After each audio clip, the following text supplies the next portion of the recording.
Damos la bienvenida a quienes nos escuchan a una nueva inmersión profunda en las fuentes. Hoy tenemos sobre la mesa un documento verdaderamente excepcional. Hola, sí, es un artículo científico bastante denso y complejo, publicado recientemente por la colaboración ALICE en la revista Physical Review C. Exacto. Y para situar a nuestra audiencia, estamos hablando de las investigaciones de vanguardia que se hacen en el Gran Colisionador de Hadrones, el famoso LHC del CERN. O sea, la frontera absoluta de la física de partículas. Eso es. Y el objetivo central de nuestro análisis de hoy es explorar un fenómeno, alucinante. Vamos a descubrir cómo estos físicos han logrado, casi como un efecto secundario de sus experimentos, algo que suena a, no sé, a tratados de magia medieval. Han logrado transmutar plomo en oro. Tal cual, plomo en oro. Y lo más fuerte de todo esto es que lo han hecho sin que los núcleos atómicos lleguen a tocarse físicamente en ningún momento. Claro, resulta fundamental abordar este documento separando el mito de la realidad científica. Porque te digo una cosa, el mecanismo físico subyacente es incluso más impresionante que la idea romántica de la alquimia. Totalmente de acuerdo. Han conseguido alterar la estructura misma del núcleo atómico sin contacto, a distancia. Es pura transmutación generada por fuerzas invisibles. Y todo esto obedece a un fenómeno físico muy concreto, que las fuentes llaman disociación electromagnética. Efectivamente. Estamos hablando de operar a energías extremas, concretamente a 5,02 teraelectronvoltios. Invitamos a la mente curiosa a adentrarse en esta locura de la física cuántica. Es que la escala de energía es precisamente lo que desencadena todo. A ver, a 5,02 teraelectronvoltios los núcleos no viajan simplemente rápido. ¿Ya? Viajan a velocidades relativistas, rozando el límite absoluto de la velocidad de la luz. Y bajo esas condiciones, las reglas clásicas del electromagnetismo sufren unas, severísimas. Vale. Vamos a desgranar esto utilizando una imagen mental que sea fácil de visualizar, porque esto de las velocidades relativistas puede sonar un poco abstracto. Sí, mejor poner un ejemplo. Imaginemos una de esas autopistas modernas, rectas, perfectas. Ahora ponemos en esa autopista dos coches deportivos de altísima gama. Que en nuestro caso serían los iones pesados, núcleos de plomo 208. Exacto. Despojados de sus electrones, viajan en direcciones opuestas por la misma tubería de vacío y se cruzan a esa velocidad espeluznante. La cuestión central aquí es que no chocan de frente. No hay lo que el documento llama superposición geométrica. Eso es, pasan a toda velocidad el uno muy cerca del otro. No llegan a rozar sus carrocerías, pero van tan rápido que la fuerza del viento que desplazan esa onda de choque invisible es tan brutal que arranca los retrovisores de ambos coches. Es una analogía fantástica. Ese viento huracanado es en realidad el campo electromagnético. Claro. Y esas piezas que salen volando, los retrovisores, son los protones y neutrones arrancados del núcleo. A esto se le llama colisiones ultraperiféricas. Colisiones ultraperiféricas.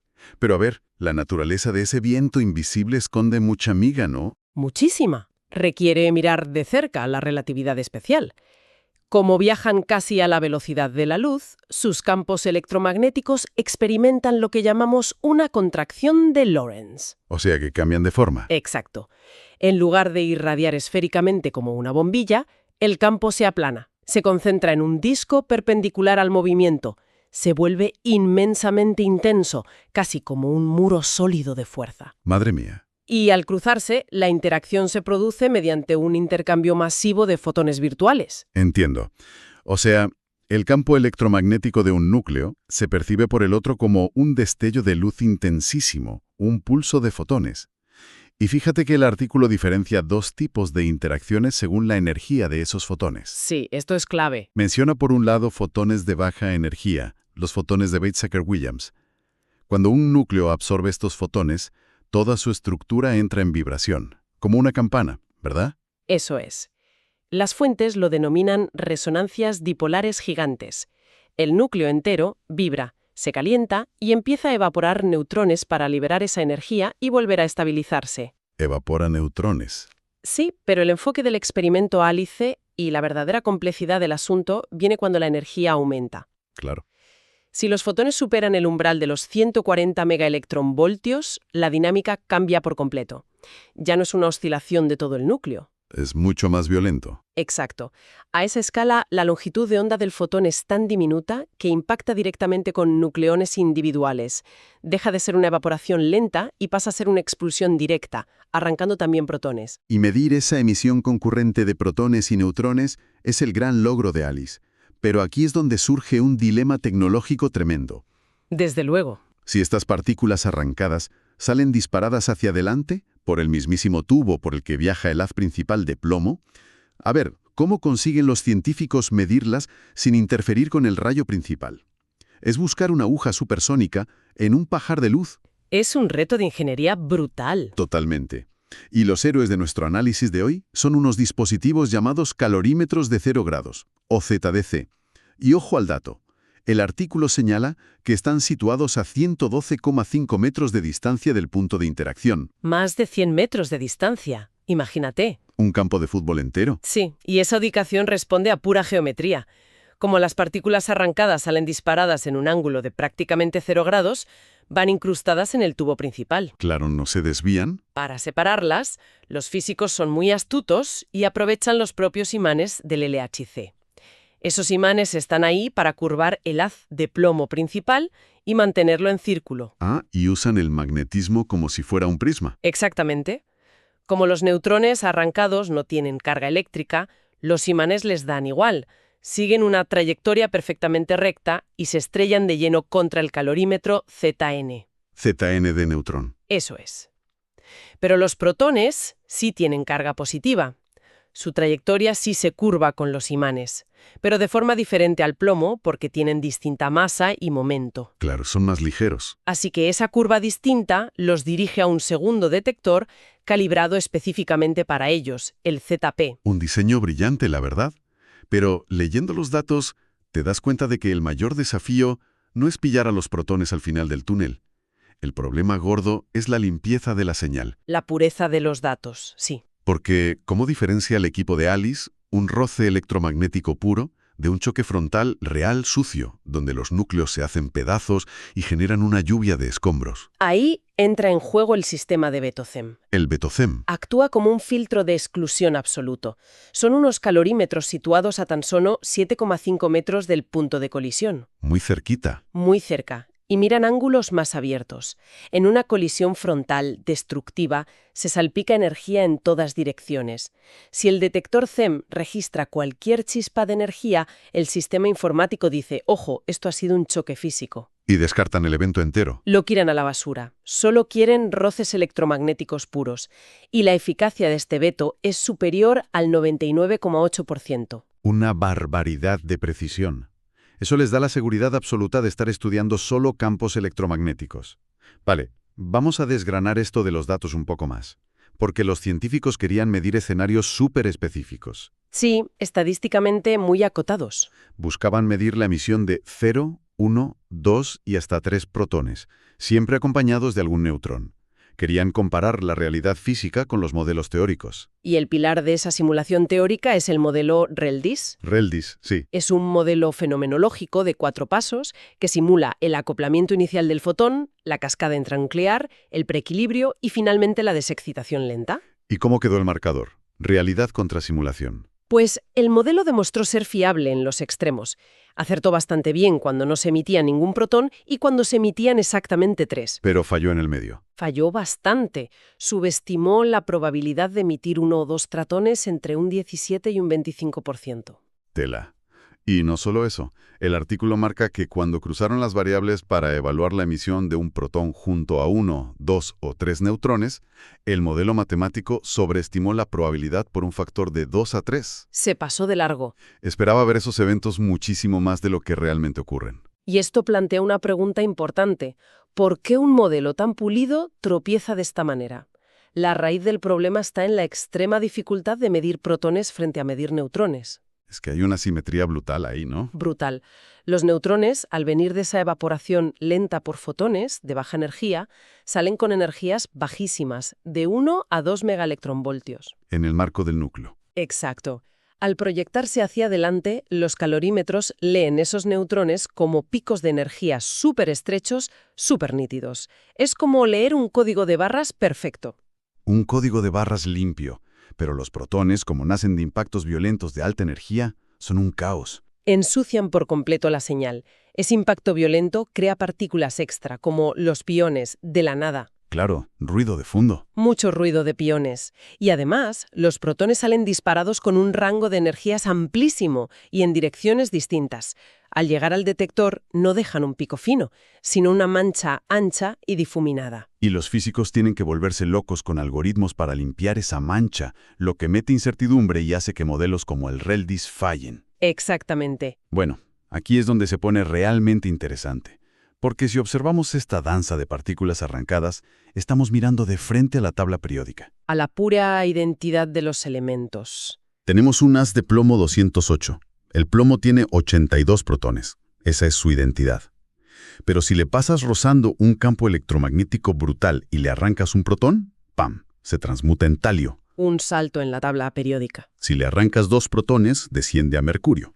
Y si el pulso de luz consigue arrancar 3 protones de golpe, el núcleo se queda con 79 protones. Que es exactamente el oro. Oro. A nivel subatómico, están haciendo magia electromagnética. Lo fascinante aquí es ver la probabilidad matemática de que esto ocurra. En física de colisionadores medimos la probabilidad con una unidad llamada Barn. El Barn. Sí. Los datos de ALICE calculan que la sección transversal, la probabilidad de emitir exactamente 3 protones para crear oro, es de 6,8 barns. 6,8 barns. Y ojo al contraste que hace el artículo. La probabilidad de que 2 núcleos de plomo choquen de frente y se destruyan en una colisión frontal es de 7,67 barns. Casi idéntica. Es casi lo mismo. O sea, la probabilidad de fabricar oro invisible pasando rozando es casi la misma que la de chocar físicamente. Y la consecuencia directa es que el LHC lleva produciendo oro de forma constante casi sin querer. Madre mía. Los cálculos indican que durante el periodo operativo del RAN 2 generaron incidentalmente unos 2,9 por 10 elevado a la menos 11 gramos de isótopos de oro en las tuberías. A ver, es una masa microscópica, pero el concepto es alucinante. Entonces, ¿qué significa todo esto? ¿Por qué se dedican en el CERN a estudiar este oro microscópico que nadie puede vender ni tocar? Bueno, si conectamos esto con el panorama general, la relevancia es operativa y crítica para la máquina. El LHC funciona con un equilibrio orbital milimétrico. Los imanes que decíamos antes. Exacto. Los superconductores mantienen al plomo en órbita, basándose en su masa y su carga de 82 protones. Claro, y si los transmutan en talio, mercurio u oro, ya no tienen la masa ni la carga del plomo. Pierden el rumbo. Ya no obedecen a los imanes y se convierten en proyectiles errantes. Y ese es el problema gordo. Esos proyectiles chocan contra las paredes del tubo de vacío y contra los colimadores. Que son los que perfilan el haz principal. Eso es. Al chocar a velocidades de la luz, generan lluvias hadrónicas, radiación secundaria, un vertido de calor inmenso, y eso desgasta los materiales, reduce la vida útil del haz y disminuye la luminosidad de todo el acelerador. O sea que entender la alquimia electromagnética es una cuestión de simple supervivencia para no destrozar la máquina con sus propios escombros invisibles. Exacto. Y no solo para el LHC. Comprender este ruido electromagnético es vital de cara al futuro colisionador electrón-ion. Que es el próximo gran proyecto de la física. Sí. Allí van a irradiar nucleones con electrones buscando señales extremadamente sutiles. Si no logramos afinar modelos como el ReLDIS-SOI, los detectores del mañana estarán tan saturados de ruido electromagnético que será imposible ver nada. Estamos arreglando los microscopios del futuro, entendiendo los choques que no chocan de hoy. Vamos a hacer un resumen ágil de este análisis. Perfecto. Hemos partido de un paper densísimo, de la colaboración ALICE, viendo cómo la relatividad extrema crea campos electromagnéticos que destrozan núcleos atómicos sin tocarlos. Sin un solo roce físico. Hemos visto el reto técnico de medir esto con los detectores ZDC a más de 100 metros y cómo el filtro CEM garantiza que los datos sean roces puros y no choques sucios. Con un 99,8% de eficacia. Luego vimos cómo modelos como el ReLDIS tropiezan por la caótica firma que dejan los protones y la creación de piones. Y finalmente, cómo esta violencia cuántica transmuta rutinariamente el plomo en oro bajo las montañas de Suiza. Un problema para los ingenieros, pero pura poesía cuántica para nosotros. Desde luego. Y fíjate, Esto nos deja una reflexión final muy profunda. Ver cómo la simple proximidad de estos campos magnéticos puede arrancar el corazón de la materia y cambiar su identidad química sin siquiera tocarse, te hace pensar. Ya te digo. Si estas fuerzas invisibles, nacidas de cosas que simplemente pasan cerca, pueden transmutar metales en silencio absoluto, cabe preguntarse qué otras fuerzas invisibles a nivel subatómico están remodelando constantemente el universo y los materiales que nos rodean, sin que jamás lleguemos a notarlo. Es una pregunta enorme. Vivimos inmersos en una alquimia silenciosa y constante y apenas estamos empezando a ser conscientes de ello. Creo que es el pensamiento perfecto para cerrar nuestro análisis de hoy.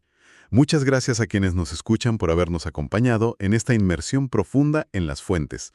Despedimos la transmisión por hoy. Hasta la próxima inmersión.